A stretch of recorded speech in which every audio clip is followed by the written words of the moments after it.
ধারণ করেছে।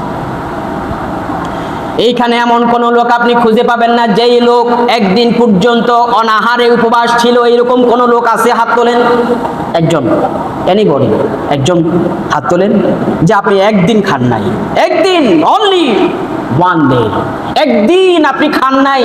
এইরকম একজন লোক আমি চাই, আপনি হাত জাগান।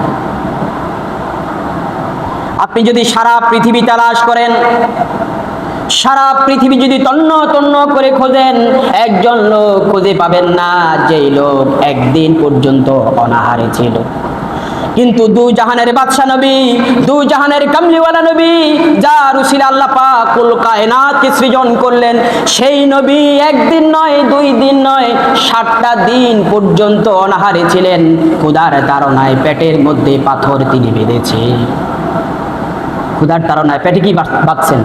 পাথর বেঁধেছে।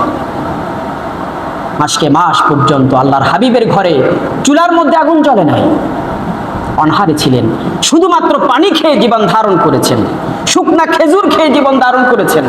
আর আমরা 2-4 দিন অভাব দেখলেই তখন বলি আল্লাহ পাক শুধু আমাকে দেখে আর কাউরে দেখে না। এইরকম আমরা বলি না? বলি।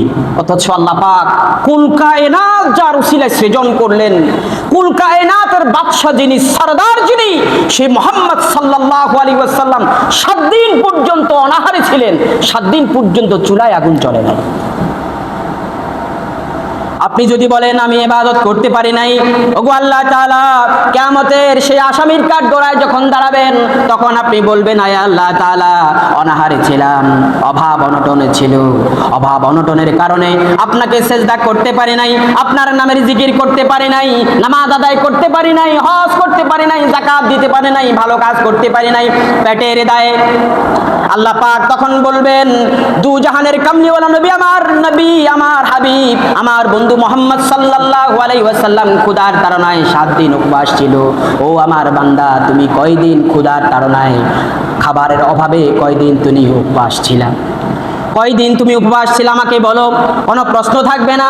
কেউ যদি বলে আল্লাহ তাআলা রোগ দিয়েছো, রোগের কারণে ইবাদত করতে পারি নাই, তখন আল্লাহ পাক উদাহরণ দিবেন, ও আমার বান্দা, আমার বন্ধু আইয়ুবের মতো এইরকম অসুস্থ ছিলি নাকি? বান্দার মুখে কোনো শব্দ থাকবে না, কারণ হযরত আইয়ুব আলাইহিস সালাতু ওয়াস সালাম এমন একটি উদাহরণ তিনি পেশ করেছেন, স্থাপন করেছেন, পৃথিবীর জমিনে সেই উদাহরণ ভঙ্গ করার কোনো ইতিহাস পাওয়া যাবে না। আপনি যদি বলেন ও আল্লাহ তাআলা, এমন সম্পদ আমাকে তুমি দিয়েছিলা যে সম্পদ গুনতে গুনতে, হিসাব করতে করতে সময় চলে গিয়েছে,